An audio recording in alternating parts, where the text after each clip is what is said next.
France is known for its simple pleasures and slow pace of life, but to really understand why that culture is possible, you need to spend a lot more time outside of Paris, or just do what I did and, marry a French person. Okay, so not practical for everyone, but my experience of France has been lived entirely through my relationship with my wife. Living with her and spending more and more time in France, I've taken some life lessons that have genuinely made me a better person. But can a Brit like me ever really have that je ne sais quoi?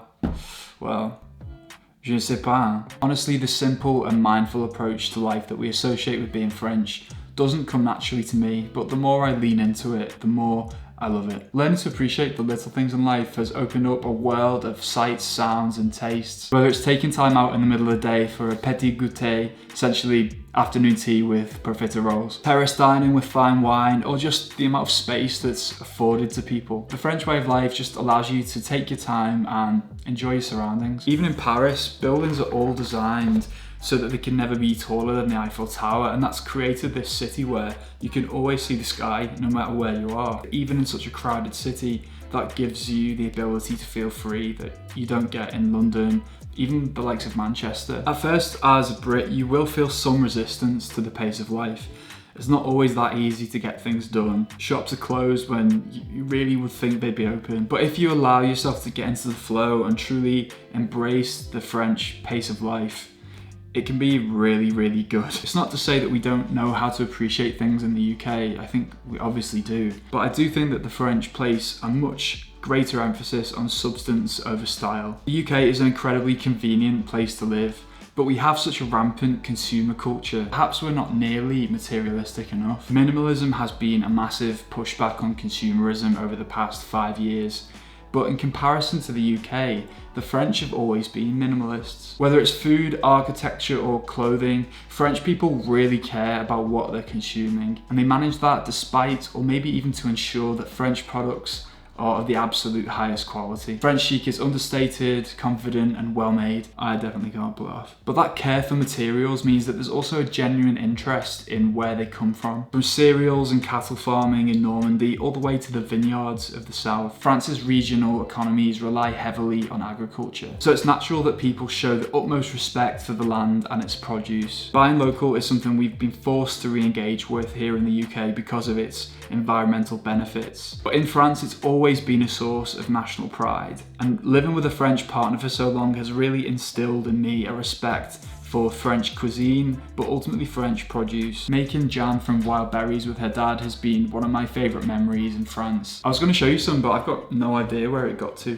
Bonjour monsieur, est-ce que je peux vous aider? Ah bonjour monsieur, en fait je cherche la confiture. Ah bon monsieur, la confiture est magnifique, hein? Je veux la chercher. Ah merci monsieur, c'est ça que j'aime. Now look, I'm not saying that people aren't polite or friendly in the UK. It's clearly not the case, especially up north. But as a Brit, I personally equate over-familiarity with politeness in a way that the French don't. In French, as in German, there's a formal way of saying you, vous, and an informal way, tu. But even in German, it felt like the Z form was there to create distance between you and an unfamiliar person. In French, I feel like it's more about connecting with someone in a more polite and respectful way. You may not call everybody mate or love or duck, but French people will say hello to just about anybody who passes them on the street. And in fact, if you don't say hello and greet somebody properly, it's considered quite rude. I think this also translates into more respect for people who are providing a service, particularly those in the hospitality sector whose job is truly recognised as being high skilled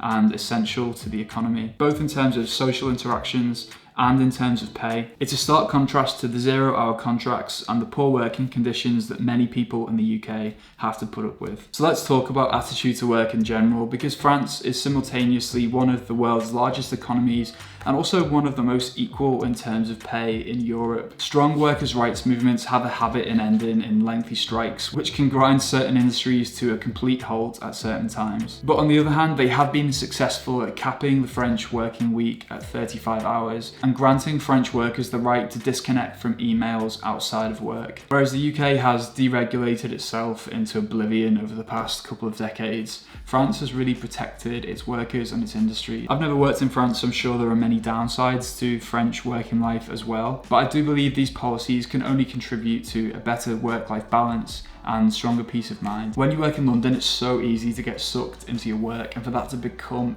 the driving force in your life. But having a French person and the French culture there to ground me in whether I should be working that hard or not has really helped me to slow down and create a more sustainable way of life for myself. In fact, everything we've discussed today culminates in the ability to lead a slow and more mindful life that is quintessentially French. And I hope, like me, you'll find something in there that you can apply to your own lifestyle, wherever it is that you call home. Alors monsieur, c'est la confiture... Il est où cette mec? Monsieur... Oh là là, les Anglais, hein. Brexit, merde.